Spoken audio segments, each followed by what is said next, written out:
Buenas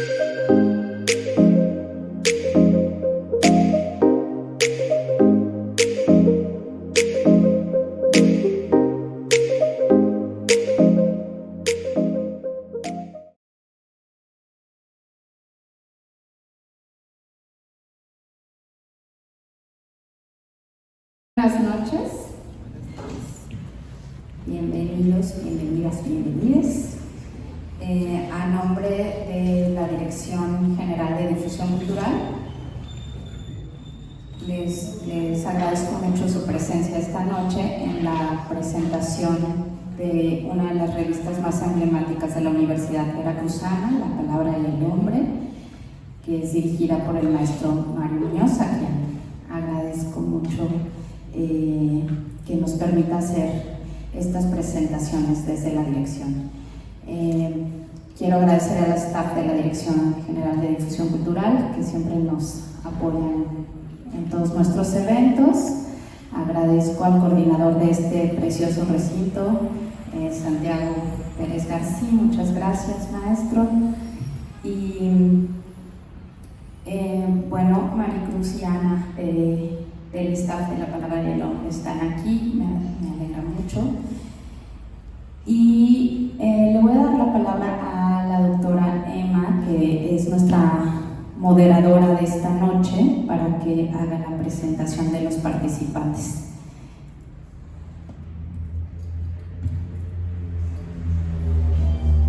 Gracias y muy buenas noches. Pues yo soy la moderadora de esta mesa, justamente porque soy integrante del Centro de Estudios de Género aquí en la UB, y la idea salió en parte porque nosotros somos un centro de estudios de género, el tema obviamente, pero también parte de este panel es en celebración de nuestro décimo aniversario, y parte de nuestra lucha por este año en celebración es para tener actividades con nuestros estudiantes y egresados, egresadas, egreseres. Entonces, esta mesa es justamente esto. Tengo tres participantes de la maestría de estudios de género, dos egresados y un estudiante. Y entonces esta presentación y panel no solamente tener nuestra perspectiva como personas de la comunidad LGBTQI+, pero también desde nuestros propios estudios académicos, ¿no? Entonces, voy a presentar cada persona y luego voy a describir la forma de... Vamos a continuar por nuestro tiempo ahora. Voy a empezar con Lorenzo, que es inmediatamente al lado de mí. Y Lorenzo ahora es una estudiante de la maestría de estudios de género en el CEU y es casi listo para defender su tesis en algunas mesas. Y ahora su tesis, su investigación es sobre la experiencia de estudiantes LGBTQI+ aquí en la UB.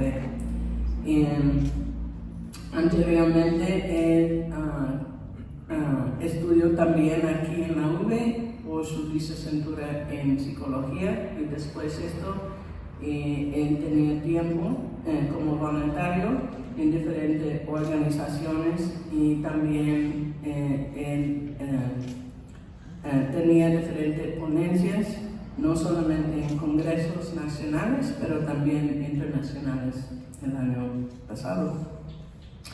Y al lado de Lorenzo es Jonathan, y yo solamente conozco a Jonathan como Johnny. como su nombre artista, pero yo tenía el placer para ser en su jurado de su maestría, pero yo no estaba en ese grupo durante sus estudios. Y ustedes que conocen la revista también conocen a Johnny porque muchas de sus obras están aquí. Entonces él es parte de producción de esta edición de La Palabra y Hombre y también tenía su licenciatura en Artes Plásticos de la UV y también su maestría en Estudios de Género. Y ahora es un maestro también en artes plásticas y tiene clases en otras entidades aquí en Jalapa y tenía muchas presentaciones de su arte aparte de esta revista, y durante su maestría su proyecto, su investigación era para presentar arte como arte gay, arte LGBTQ+, adentro de la Facultad de Artes y para ver las respuestas y las reacciones de participantes o visitantes. Y al fondo es Bernabé. Bernabé también es un egresado de la maestría de Estudios de Género. También estudió su licenciatura aquí en la UV en Pedagogía y aparte de sus estudios, él trabajó en diferentes entidades gubernamental y también no gubernamental. Y él es uno de miembros principales del colectivo El Taller aquí en Jalapa.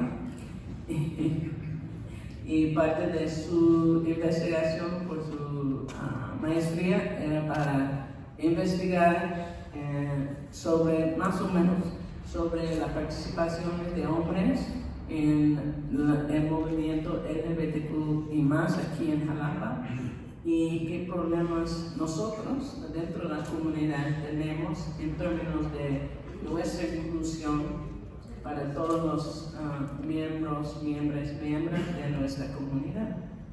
Entonces, gracias por estar aquí conmigo y yo tengo mucho afección, cariño por estos tres hombres y es un gran honor para mí para estar con ellos.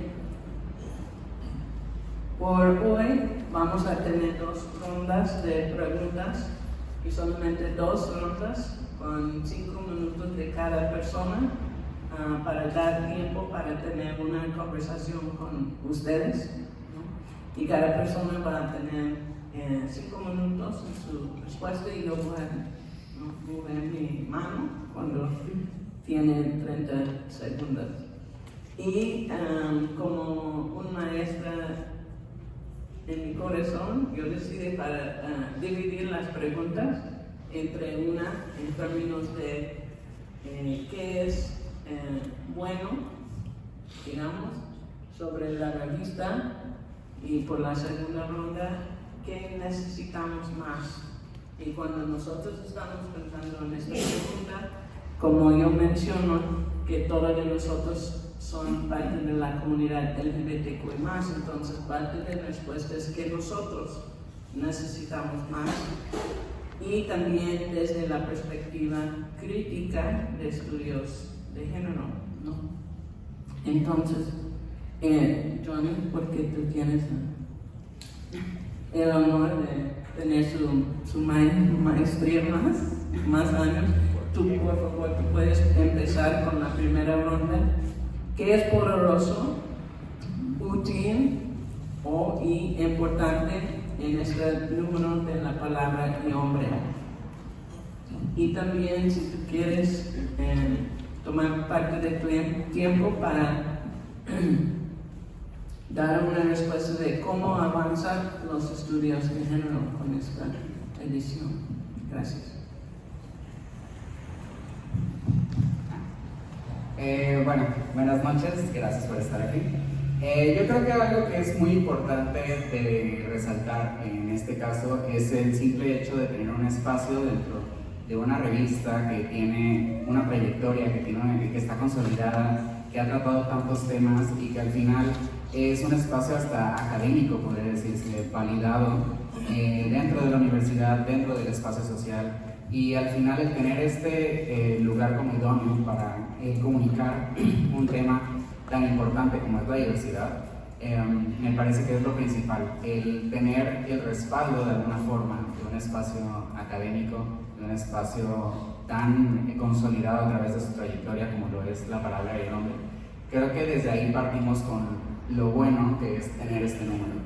Obviamente algo que no podemos abarcar en un solo número es todo el tema de la diversidad, pero me parece una gran aproximación, me parece un gran ejemplar, porque también es como un punto de partida de saber en dónde estamos, qué temas interesan, qué temas son importantes y relevantes y de qué manera podemos ir avanzando dentro de este espacio para tener todavía más números que no van a ser cada mes obviamente, pero que sí podemos dar un inicio a una trayectoria en el que podemos contar con la revista para difundir diferentes temas, que no solamente se trata de la visibilidad, que ya es algo muy importante de decir, pero también otros aspectos de la diversidad que se tocan dentro de la revista, como es la parte negativa del activismo o lo que se vive dentro del activismo, como se menciona sobre algunas personas que han sufrido por estar dentro de este espacio, lo que tiene que ver con crímenes, lo que tiene que ver con la visibilidad de ciertos aspectos de la diversidad, que no solamente es hablar de la parte buena o visibilizar únicamente la existencia o la presencia de la diversidad, sino también abarcar diferentes ámbitos que a lo mejor no son los más agradables y que a veces pueden quedar invisibilizados por otros aspectos. Entonces creo que el hecho de que hayan retomado esta variedad de temas y esta variedad de formas de hablar de la diversidad es lo que enriquece mucho el número en general, porque no solamente es un tema, sino que nos está hablando de ciertos aspectos que son relevantes y la forma en la que está hecho. También me parece importante, y lo he resaltado en otras presentaciones, que todo lo que es el contenido, tanto escrito como visual, que es del que pues tengo el gran gusto de formar parte, están muy conectados, tienen mucha relación. Me parece que es un gran trabajo el que las imágenes no solamente estén vistiendo, como se dice, el número, sino que además hay una relación bastante cercana entre imagen y texto, lo cual a veces puede ser complicado cuando se trabaja con escritores o escritoras desde un ámbito, sin que las imágenes se produzcan específicamente para esos temas, sino que son cuestiones separadas, y la forma en la que está articulado me parece bastante idóneo, bastante bueno, que no es algo que yo esperaba porque no lo tenía ni siquiera en mente, pero me parece que funciona muy bien, y lo principal creo que es eso, de tener un número que hable de temas tan relevantes, sobre todo para quienes pertenecemos a la comunidad y que muchas veces no tenemos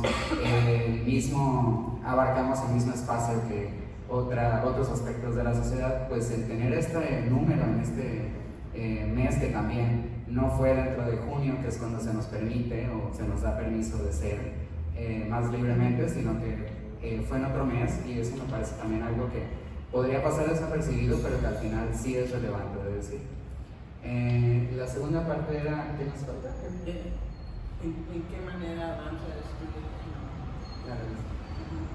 Pues justamente la forma en la que puede ayudar el tener un número de esta revista para los estudios de género es que muchas veces también cuando se habla justo en el espacio académico de los estudios de género, a lo mejor podemos limitarlo al feminismo, al estudio de las mujeres, que o sea, sí es parte pero dentro de los estudios de género también está teniendo su terreno, y que me parece de vital importancia, la parte de masculinidades, por ejemplo, el considerar el género que no solamente parte desde las mujeres o para las mujeres, que sí son las principales afectadas, por ejemplo, en cuestiones de género, pero también dentro de los estudios están las masculinidades, también los hombres están afectados y atravesados por las reglas o el deber ser del género, y dentro de ello también está la diversidad sexual, que justamente yo cuando iba a ingresar a la maestría era algo que me cuestionaba, si dentro de los estudios de género también cabía tanto el arte, la representación artística y sobre todo que tenga esta conexión con la diversidad sexual. Entonces me parece importante resaltar que dentro de los estudios de género existe esta diversidad de temas y que qué bueno que no se esté limitando a un solo espacio. Gracias, Dani. Benevé. Bueno, pues igual gracias por la invitación y por su asistencia. Dice Emma que es poderoso en la revista. Yo creo que, bueno, voy a dejar mi parte crítica para la siguiente ronda de preguntas. Creo que es importante mencionar que sí hay un esfuerzo loable por parte de las autoridades universitarias para abrirse y tocar los temas que tienen que ver con las disidencias sexuales desde un punto de vista académico, ¿no? La Palabra y el Hombre, como se ha dicho, que es la revista más emblemática de la Universidad Veracruzana, y el abrirse es como si las jotas, las trans, ¿no?, las personas queer nos metiéramos a un espacio de puros machibrines y de puras mujeres así en la academia, igualito que como cuando entramos a un museo de pura perspectiva heteronormada, así es este ejemplar, ¿no?, de la revista, es hasta escandalosa, ¿no?, disruptora. Entonces yo creo que eso ya es un esfuerzo valioso, como decía Johnny, el hecho de que una revista tan emblemática, tan importante en la academia, en la universidad, lo decía hace poco en otro espacio, la Universidad Veracruzana, de todas las universidades de México, es la más humanista de todas. Por eso es importante que la Palabra y el Hombre diga, bueno, pues vamos a ver qué pasa con abordar los temas queer. Ahí ya para mí es un avance importante. Creo que aporta la revista desde lo visual y desde sus contenidos. Es una maravilla desde cómo está hecho, ya para empezar, el ojota exquisita, el papel, los colores, la edición es muy buena. No vi ningún error en los textos que leí. Así me puse como directora de tesis, no vi errores en la escritura. Toda la composición es muy bonita. Le decía a Johnny que para mí ver su obra aquí impresa es maravilloso porque yo soy fan de su obra. Entonces me encantó. Los textos, como esta también es una invitación a socializar qué es lo queer, qué son las disidencias sexuales, qué se está trabajando respecto a las problemáticas de lesbianas, de gays, de personas trans, de personas queer. Yo creo que para mí resaltaría, invitaría que sí compren la revista, sí la compren, o que sí la adquieran, porque hay unos textos que no pueden pasar por alto. Y se los voy a decir ahí para que al ratito que compren la revista, si ya la tienen, lo busquen, porque es maravilloso este texto de... a ver, ¿cómo se llama? El nombre junto al fuego, de Héctor Justino Hernández, que es un texto que narra, recupera un poco nuestras raíces jotescas o de disidencia sexual en la época de la colonia en México, con la ejecución pública de Cotita. Si no saben quién es Cotita, pues vale la pena que sí investiguemos quién es Cotita y cómo fue quemada por la Inquisición por romper la norma heterosexual de ser un hombre o de ser una mujer trans desde el punto de vista de ahora, que se enfrentó a los prejuicios de la sociedad mexicana, pero también que su existencia se explica en las dinámicas de las disidencias sexuales, podemos decirlo así ahora, que ya vivían y convivían en esa época en México. No había por ahí ya también esta cuestión económica, organización y cultural de las disidencias en lo que podían. Es muy interesante ese texto, pero también es súper interesante que lean el texto de Carlos Alberto Leal Reyes, que habla de teoría queer, una aproximación. Es un texto muy corto, 3 páginas, donde resume qué cosa es la teoría queer, ¿no? ¿Qué tendríamos que estar entendiendo desde lo queer para desestabilizar el conocimiento binario que tiene que ver con la ruptura con la heterosexualidad, ¿no? Y quiénes somos desde las disidencias sexuales. Y un texto también súper recomendable que a mí me movió muchísimo es Yo soy una persona trans, de Analí Aguirre. Es buenísimo, de verdad que me inspiró. Le decía a Emma hace un rato que yo estaba pasando por unos días de reflexión difíciles y dije, no, pues yo estoy igual que esta persona. Creo que lo trans nos invita a ir más allá, a transgredir más que la norma de la sexualidad y el género. La poesía que viene es maravillosa. Dense la oportunidad de leer poesía queer, les va a gustar. Y eso aporta muchísimo que se abren espacios para que personas disidentes sexuales, ahí también ya empieza a haber un poquito la crítica, no creo yo, porque no parece posicionarse así que quienes editan sean personas queer, pero quienes publican, la mayoría parecen sí ser personas queer, personas disidentes. Y ahí también es la posibilidad de ocupar todos los espacios que tengamos para contar sobre nuestra existencia, para compartir entre nosotras, nosotros nuestra existencia disidente. Gracias, Bernadette. Y Lorenzo, por favor. Buenas noches, les agradezco muchísimo la invitación. Emma, muchas gracias. Pues igual va a sonar un poquito rebuscado lo que voy a comentar, porque va un poquito encaminado a lo que ya comentaron mis compañeras al respecto del número.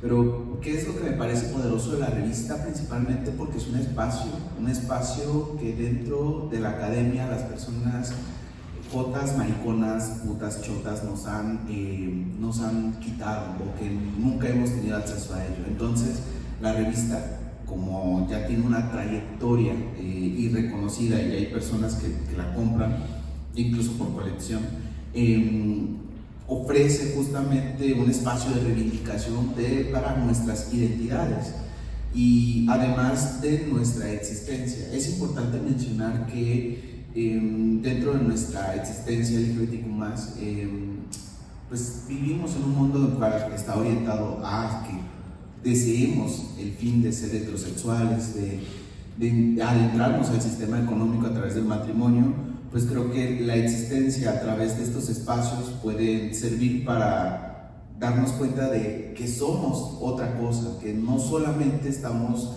habitando el mundo de una sola forma lineal o straight o derecha. El contenido es importante. Para mí la revista, como lo dijo Bernabé, y bueno, mis otros comentarios los voy a dejar aparte, el contenido resulta bastante introductorio cuando queremos saber acerca de qué significa la palabra queer, qué es ser una persona LGBTQ+ dentro de la sociedad o dentro de la literatura o la academia. Funciona justamente como una introducción para poder encontrarnos dentro de este mundo.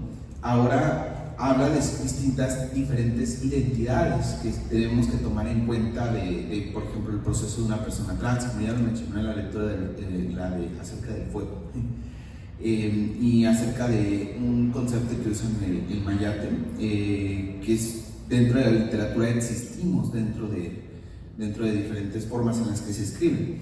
Y otra parte importante que me parece poderoso, que igual está un poquito como oscuro, y con oscuro me refiero a que no se habla mucho, es quién movió la revista.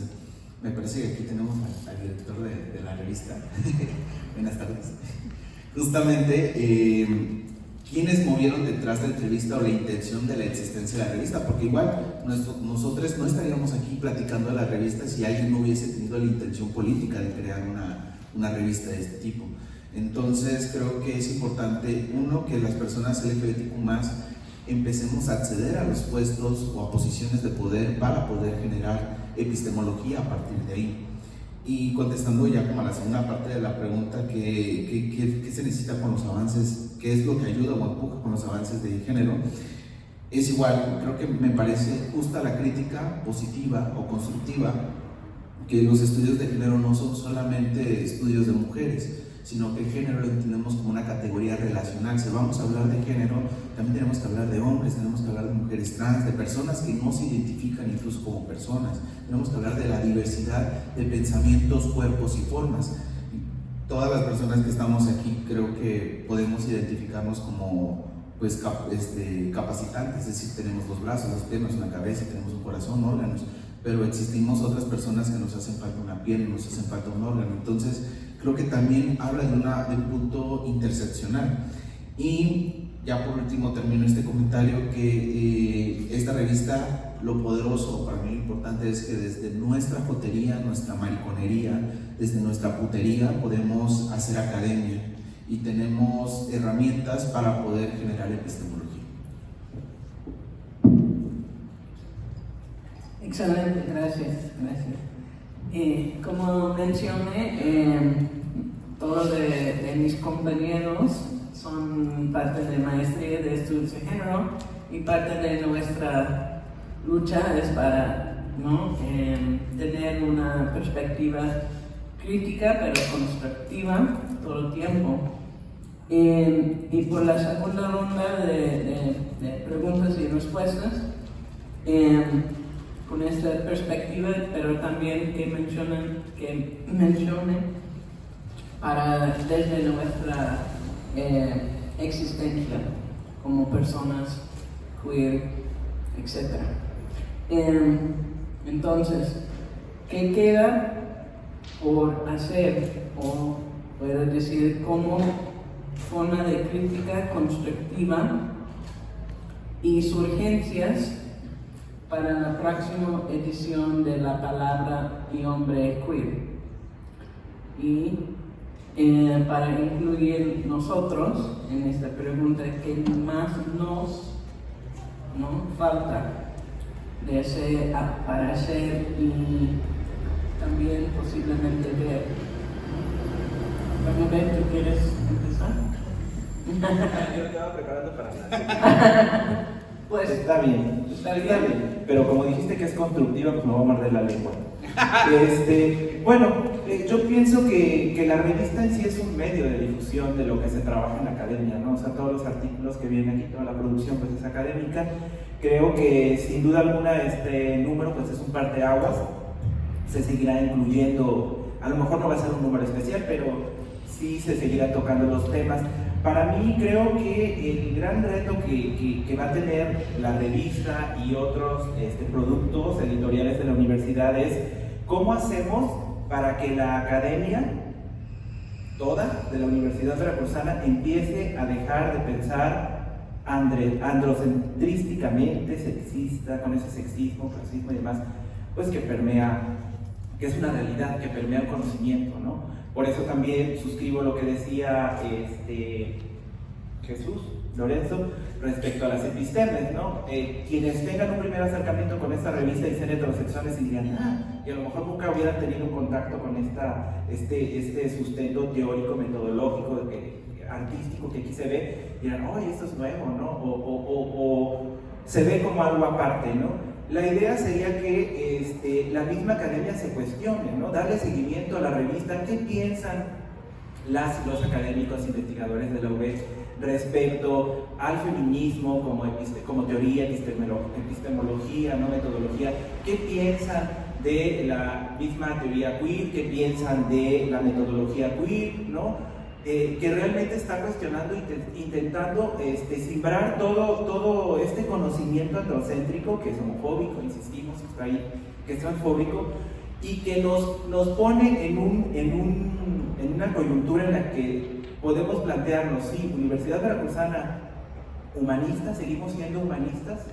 o necesitamos dar un cambio en nuestra episteme y iniciar un diálogo con estas otras formas de conocer desde las existencias de las mujeres, de las disidencias, de los indígenas, etc. Para mí ese es un gran reto, ¿no? Creo que La Palabra y el Hombre en esta edición tendría que confrontar a esta academia, tendría que confrontar a esta comunidad universitaria como estudiantes para hacer un giro epistemológico, pero también en la misma vivencia de la comunidad, ¿no? Sabemos que hay acoso hacia las mujeres, hacia las estudiantes, sabemos que hay acoso en el espacio áurico contra las disidencias sexuales, las expresiones diversas del género y de la sexualidad. Eso está ahí, entonces creo que tendríamos que llegar al punto de reconocer que no es tener la palabra y el hombre con el arcoíris y ya lo logramos, ya somos visibles.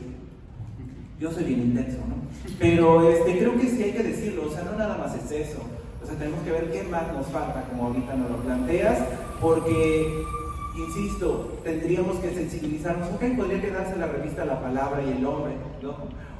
Pero, ¿qué más subyace en esa denominación? ¿La palabra y los humanos?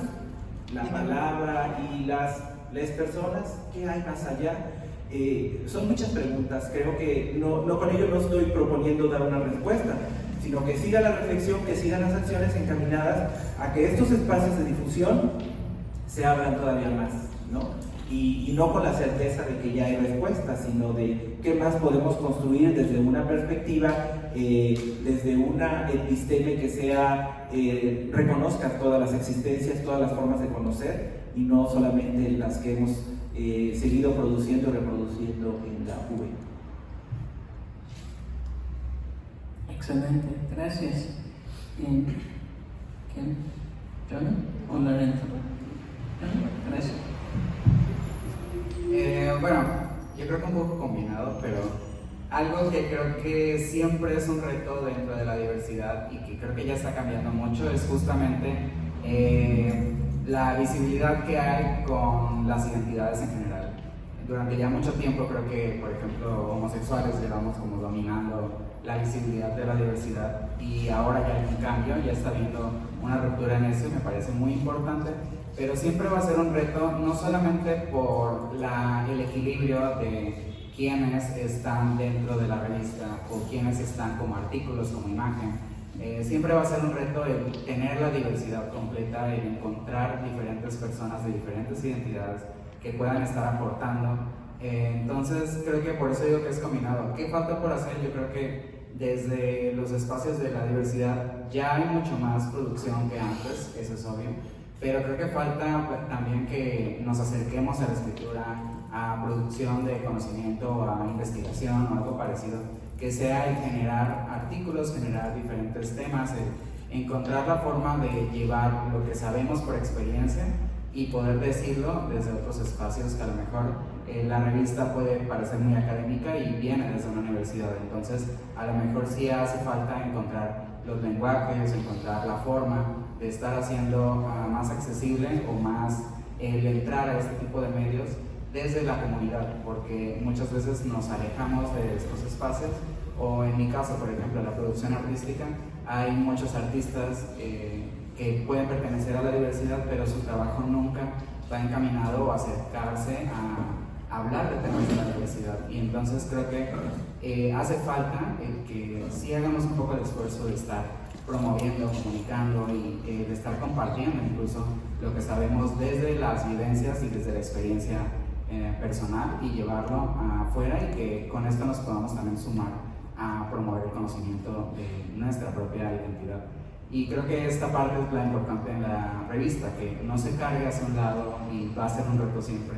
También el que no sea un solo número y diga como ya cumplimos, ya les dimos su espacio, sino que se pueda seguir haciendo con cada cierto tiempo, o dentro, como dice Berna, en otros espacios que no sea una revista exclusiva de diversidad, sino que el tema o se siga retomando por otros aspectos dentro de la revista.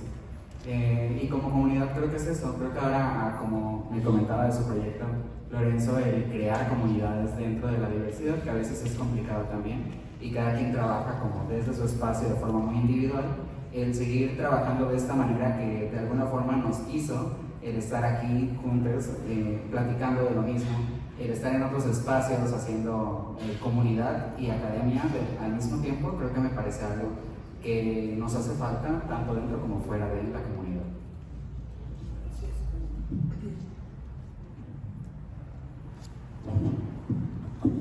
Bueno, pues igual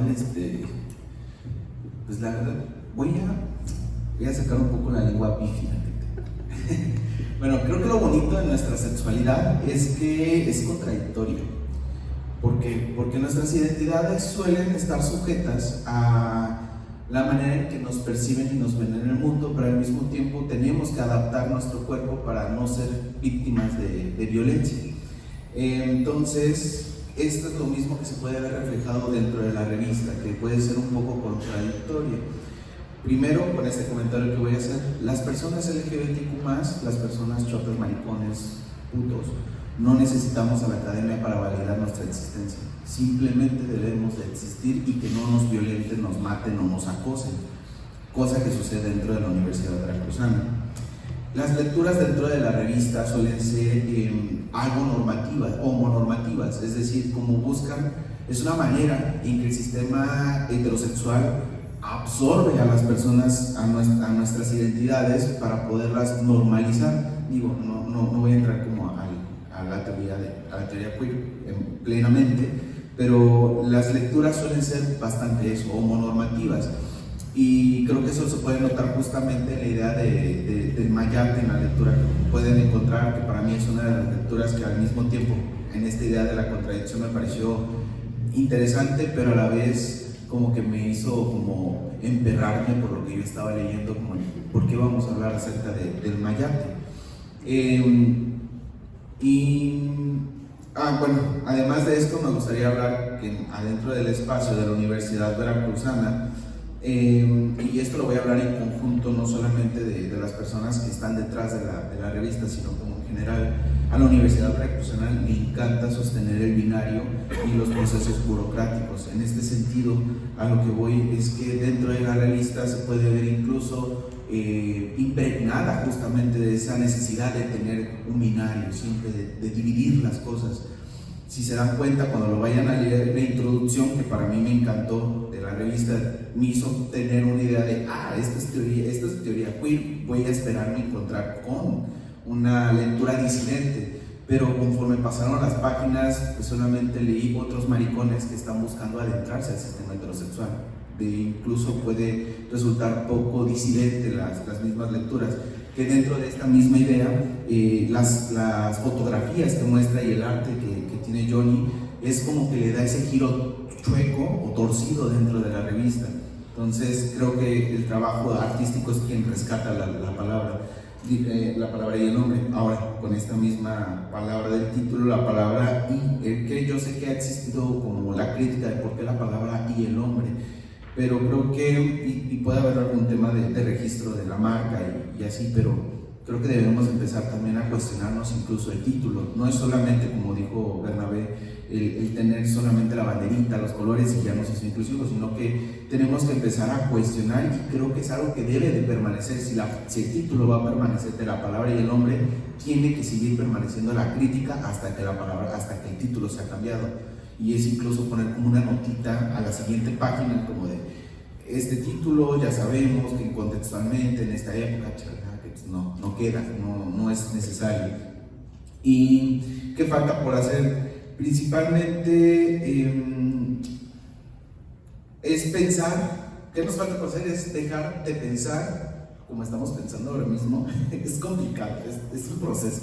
Incluso yo tampoco lo he terminado de hacer, pero es un proceso. Principalmente tiene que ver con no dar por hecho de que si tenemos una revista queer dentro de la universidad, pues ya lo hicimos, ya conseguimos un espacio dentro de la academia, sino que tenemos que empezar a incidir dentro de ella. La Universidad Veracruzana, lo repito, no es como que exista una cultura de terror dentro de la universidad, pero hay estudiantes que se han suicidado, hay estudiantes que han muerto, hay estudiantes que son acosados por simplemente ser lesbianas, maricones, trans. Entonces, y es algo que verdaderamente, y es algo, un posicionamiento político que quiero ocupar mientras uso el micrófono, que ocurre dentro de la universidad. Y ya por último, ahora sí, para finalizar, las personas que sean aquí o que estén dentro de la academia, yo les digo que la academia no va a servir si ustedes no hacen activismo dentro de ella.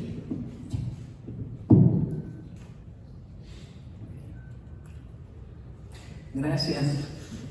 Nosotros tenemos tiempo, como nuestro plan por la noche es para abrir el micrófono para preguntas de ustedes, pero preguntas puntuales, por favor.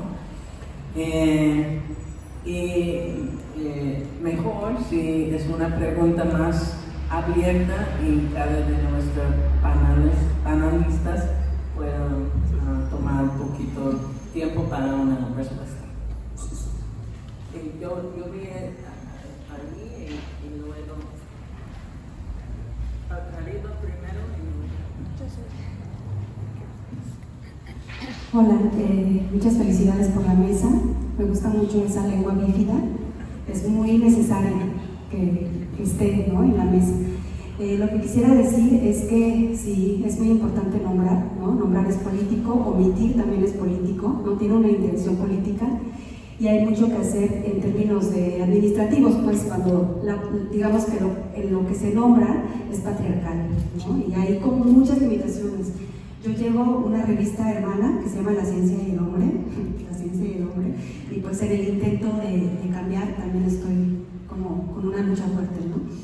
Lo que les quiero preguntar es ¿qué recomendaciones darían ustedes para que la universidad transite hacia ese reconocimiento tan necesario? O sea, así como acciones puntuales. ¿Recomendaciones para transitar cómo?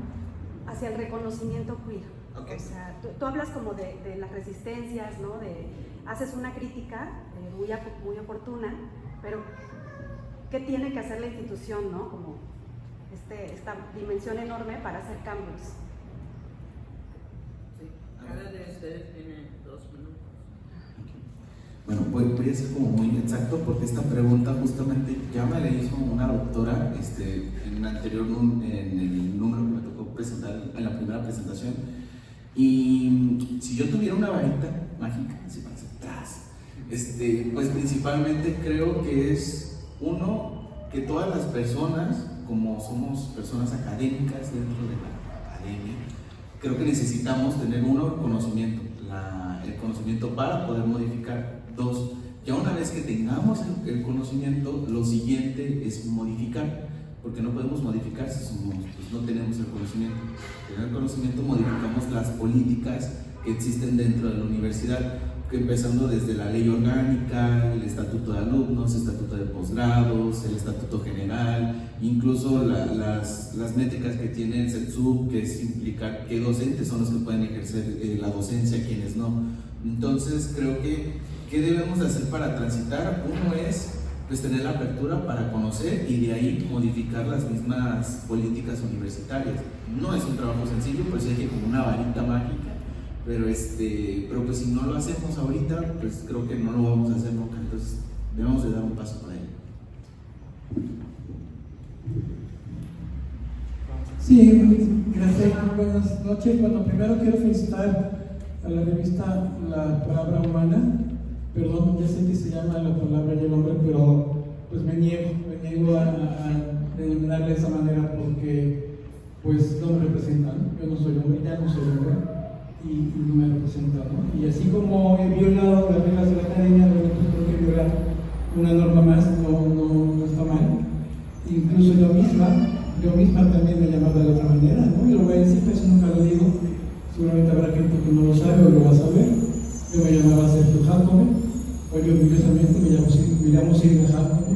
¿Por qué? Porque el nombre de Silvia Jacome sí me representa.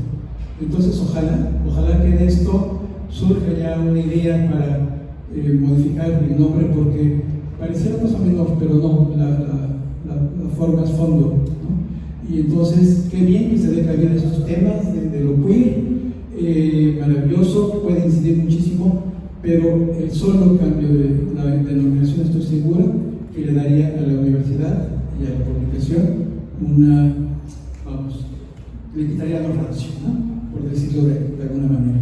Y mi pregunta es, porque bueno, yo no tengo el gusto y el honor de haber sido egresada de la Universidad Veracruzana, pero si bien a Jalapa fue gracias a la Universidad Veracruzana, vine a trabajar en la UB, básicamente hace poco más de 20 años, y he visto cosas maravillosas, ¿no? Y a lo largo del camino, ahora mismo yo estoy en el DIF, estamos apoyando a un chico trans para que sea reconocido en la facultad donde estudia, con su nombre y a lo mejor con pues capacitaciones y demás. Entonces, eso habla muy bien de esta universidad. Y en ese devenir, recuerdo, seguramente, Berna, te acordarás también, de un grupo que se llamaba Amarillo, de la Facultad de Psicología, con grupos, con chicos y algunas chicas, creo, de la diversidad. Bueno, de ahí egresó también mi amiguísima Agnes Torres, que en paz descanse. Pero ese grupo amarillo me parece que dejó muchísimas enseñanzas, muchísimas cosas. La pregunta es, ustedes pues ya están egresando, pero si habrá grupos de esta naturaleza hoy en día en la universidad.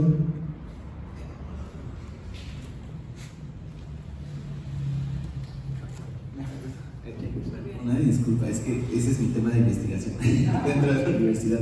Bueno, dentro de la universidad existen grupos de resistencia que realmente, bueno, mi tema de investigación tiene que ver con la experiencia de estudiantes LGBTQ+, dentro de la Universidad Veracruzana. Ahora, el tema es que en este proceso de investigación de 2 años que llevo haciendo dentro del OVE, he encontrado estudiantas que se han conformado como una base de resistencia, pero el tema es que siguen viviendo zozobra por parte de las mismas autoridades de sus facultades. Es decir, somos una agrupación, así que no nos vean. Entonces no levantan, no hacen, no se mueven porque justamente las mismas autoridades no se los permiten. Digo, le pregunta al rector y el rector le va a decir, sí pueden hacer, pero pues del dicho en dicho y mucho trecho. Entonces, ahorita justamente en mi investigación estoy buscando crear un colectivo de estudiantes LGBTQ más general, porque ese es otro punto que tiene que ver con el narcisismo que existe dentro de la misma comunidad, el apropiarse de los espacios con nombres y apellidos. La idea es que puedan encontrarse o reencontrarse estudiantes con estas mismas agrupaciones y pues haciendo como el uso también del micrófono y poniendo la publicidad. La próxima semana vamos a tener como colectivo, estamos organizando el primer conversatorio de estudiantes trans del OVE en Humanidades de 12 a 2 de la tarde el próximo 7 de junio. Entonces, si existimos con agrupaciones, estamos teniendo justamente que romper con estas ideas patriarcales que existen dentro de la universidad, pero pues vamos haciendo la lucha. Bueno, ¿tú quieres? Yo creo que también es la resistencia que hay muchas veces. A veces las mismas limitantes que hay dentro de la universidad pues son verticales en cuanto a la violencia. A veces viene más desde arriba y va cayendo, ¿no? Entonces yo creo que una acción que puede haber en la universidad, uniendo también con la pregunta anterior, es cuando ya estamos teniendo acceso a espacios que, por ejemplo, dentro de la universidad, es primero resistir, porque como diversidad pues nos toca resistir hasta que esto cambie. Pero a partir de ahí creo que también muchas de las actividades como esta, por ejemplo, y la revista, muchas veces están dirigidas hacia afuera, que son acciones más sociales, que son acciones que se encuentra, por ejemplo, en este espacio, que sí es de la universidad, pero no se trabaja con personal docente, o no se trabaja con directivos, o no se trabaja así en cascada todo lo que va cayendo, ¿no? Entonces yo creo que desde ahí es una de las cosas que se puede mejorar y que toca resistir a quienes ya están dentro, porque si no es de esa manera, creo que es muy complicado, sobre todo que dentro del cuerpo del alumnado, por ejemplo, ya es un poco menos complicado el tocar los temas que ahorita ya no son tan tabú como antes eran. Ahora creo que toca más de forma vertical y empezar a cambiar estructuras, sobre todo en una institución, porque en la parte social pues toca hacer la lucha, pero en toda una institución que tiene una organización, creo que es esta parte vertical la que toca trastocar. Yo creo que la pregunta que hacías es para que hagamos otro panel, pero la idea, yo lo voy a decir muy general, pero no quiere decir que no pueda hacerse. Yo creo que parte de lo que hay que hacer es hacer academia. O sea, las academias necesitan revivirse como espacios de discusión, de formación y de discusión, en el sentido de que quienes están ahí, maestras de tiempo completo y demás, están para la generación del conocimiento y la difusión del conocimiento, la extensión de los servicios, son las funciones sustantivas de la Universidad Veracruzana, están más allá de recibir su sueldo. Yo creo que la misma estructura, las mismas ideologías que permean a la sociedad actual o a la civilización, por supuesto que atraviesan a la academia, a quienes integran la academia. Entonces, pero al ser un espacio generador de conocimiento, yo pensaría que tienen que darse el debate, tienen que darse realmente discusiones, ¿no? En la academia, para reconocerse primero, reconocer qué es lo que estamos haciendo. Somos replicadores, reproductores de conocimiento, que simplemente vamos y a los alumnos, aunque tengamos un modelo integral y flexible, discúlpame, pero yo egresé de la facultad en 2008, 2007, y el modelo integral y flexible había puesto, compraron banquitas para que nos sentáramos en círculo y generáramos una dinámica, y los catedráticos ya no tuvieran ese espacio real y simbólico de poder al frente, sino integrarnos. Acabo de ir a la Facultad de Psicología a dar un taller y las bancas parece que están pegadas así, igualito que este espacio. se sigue pensando en foro, o sea, ni siquiera el modelo constructivista, ese sustento del modelo de la Universidad Veracruzana ha permeado.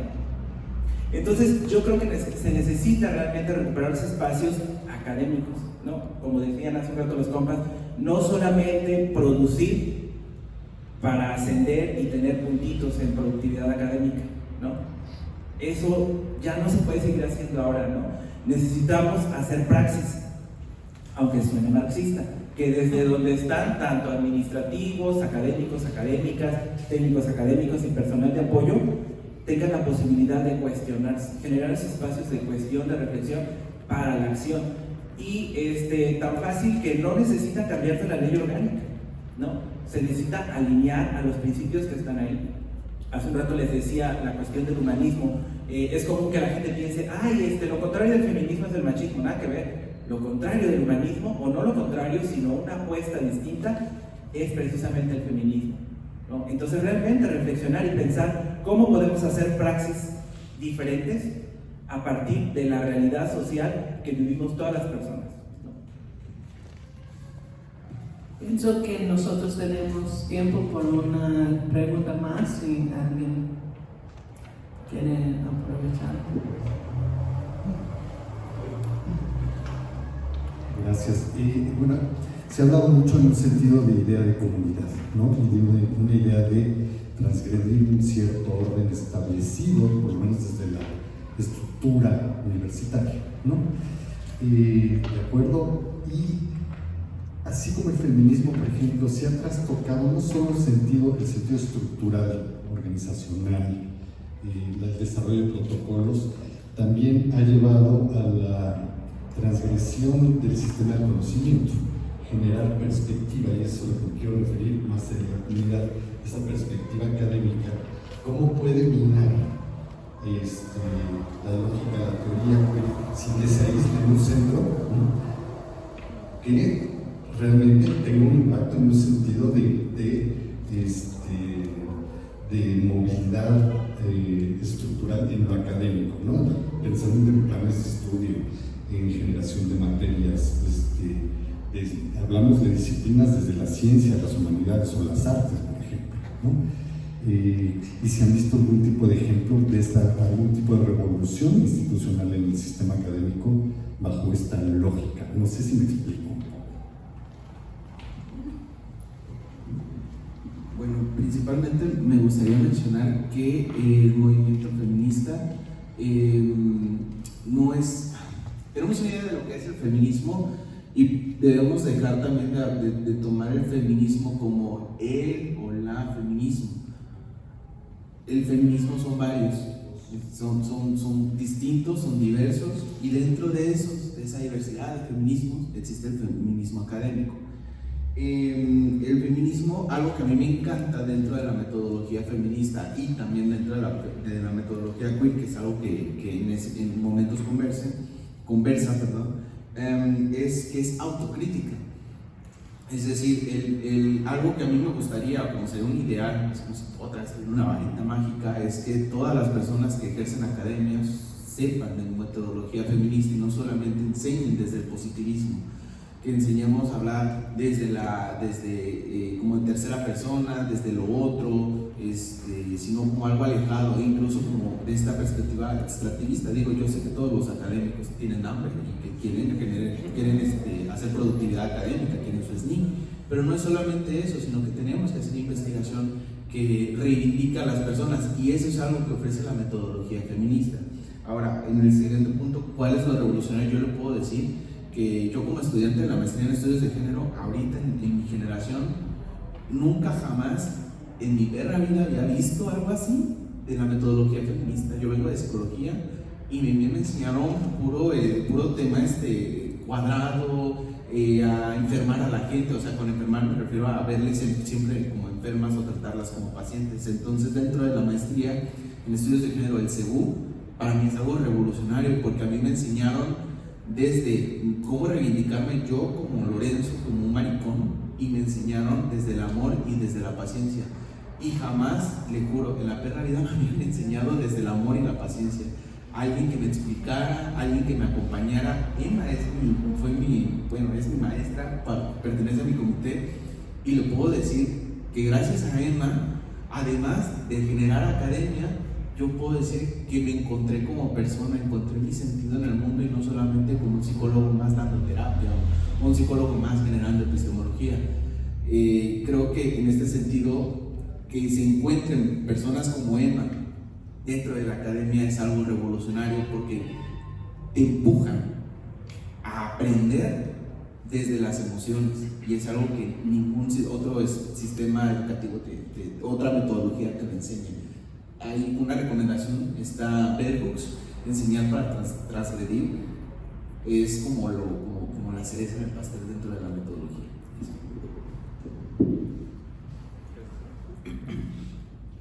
Pues yo creo que iría algo muy parecido, y dentro de lo que es enseñar una metodología feminista, que además, pues sí, solamente el problema de esto es que son en las clases de género, en las clases con una perspectiva de género, perspectiva feminista o algo similar, que suelen ser muy contadas, muy escasas. Incluso hay carreras que no llevan ni una sola materia de este enfoque, ni siquiera como una optativa o una electiva o algo parecido.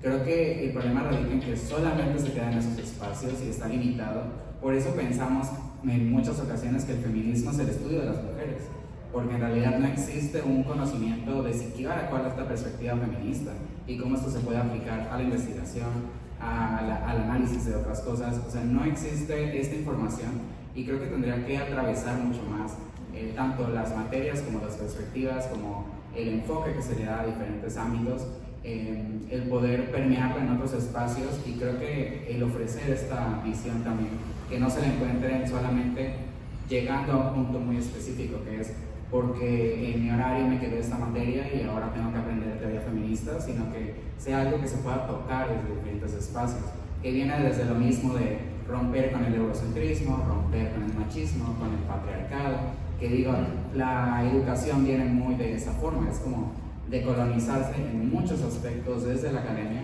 y no solamente con las primeras que hemos intentado, que es como el patriarcal, el machista, el sexista, sino también con esto llevar la perspectiva feminista y este tipo de enfoques tan distintos, que no se queden aislados en una sola materia, en una sola experiencia o algo similar, sino que realmente pueda ser algo que permee por completo la experiencia educativa desde los docentes. Ahí se pone más bueno y se acaba el tiempo. Bueno, yo pensaría, al igual que Johnny, se necesita romper, pero para poder romper también la academia tiene que reconocer su crisis epistémica, ¿no? Y también reconocer que la educación superior, no solo en México, sino en el país, la universidad está en crisis, ¿no? O sea, los espacios cerrados de conocimiento, validados desde estas epistemes, están en crisis. O sea, el feminismo no es la única crítica, también viene desde la teoría de sistemas, etcétera, ¿no? Desde el diálogo de saberes. La misma universidad tiene un centro de codiálogo, etcétera. O sea, no solamente es el Centro de Estudios de Género quien está criticando, o sea, hay otros espacios que se han abierto. Sin embargo, como dice Johnny, se invisibilizan, ¿no? O sea, porque hay una hegemonía ahí en el campo, ¿no? Los cuerpos académicos, revisen los cuerpos académicos, cuáles son las líneas de investigación, de generación y aplicación del conocimiento de la Universidad Veracruzana, y de verdad que hay unas que dan hueva, aburren, o sea, porque son las mismas líneas de los años 40, 50, ¿no? Entonces, realmente, ¿quiénes están innovando? Pues los estudios interdisciplinarios, ¿no? También por ahí la UBI empezaron a generar líneas de conocimiento y cuerpos académicos que eran disruptores. Entonces yo creo que parte de lo que hay que hacer para minar esta lógica que decías, pues es reconocer que hay una crisis epistémica y no tenerle miedo, ¿no? E ir descubriendo, innovando. O sea, parte de la Universidad Veracruzana pone el acento en la innovación educativa, no solamente en la implementación de sus modelos, sino para la formación, para la docencia, sino en la generación de conocimiento. Entonces, sí se necesita romper ese pacto, pero el pacto de pensamiento, ¿no? De ese pensamiento binario, ¿no? Centrado en el hombre, como lo decíamos ahorita aquí. Las mujeres existen, ¿no? Las disidencias sexuales existen, los indígenas existen, y cada existencia tiene una visión diferente del mundo y de la realidad. Entonces se requiere partir de eso. No hay una sola realidad, son múltiples realidades, y la academia necesita moverse digo la academia porque es la encargada de formarnos, ¿no? O sea, los estudiantes, las y les estudiantes llegamos como cuando salimos del kinder, ¿no? O salimos de la casa y vamos al kinder y regresamos llorando. O sea, de verdad, así nos ocurre cuando entramos a la licenciatura, así nos ocurre cuando entramos al posgrado. Entramos llorando y salimos llorando, ¿no? Sí, y quien diga que no, que me diga cuánto le debo, ¿no? O que se lo debo como así. Pero bueno, el punto es ese, que sí necesitamos reconocer nuestros privilegios también, que la academia reconozca que tiene privilegios epistémicos, de clase, de raza, un chorro de cosas, reconocer esos privilegios y empezar a mirar ahí para hacer una praxis diferente en el espacio de la generación del conocimiento y validar otros conocimientos, otros saberes que no se rigen con las metodologías que son androcentristas, todos esos apellidos ustedes ya saben. Pues desafortunadamente no tenemos más tiempo porque el espacio solamente está abierto hasta esta hora, pero ojalá, o yo quiero más decir esto, que esta conversación continúe en otros espacios, no solamente cuando nosotros estamos formando en un panel, ¿no? Y también que cada uno de ustedes puede tener la oportunidad de hablar con una de nuestras panelistas, porque de verdad ellos son encargo de la próxima generación completamente. Entonces, gracias. Gracias por estar aquí con nosotros. Hay ediciones de Palabra y Hombre por renta, sí, ¿no? Está a 20 pesos por ser día de presentación, así es que aquí traemos varios ejemplares.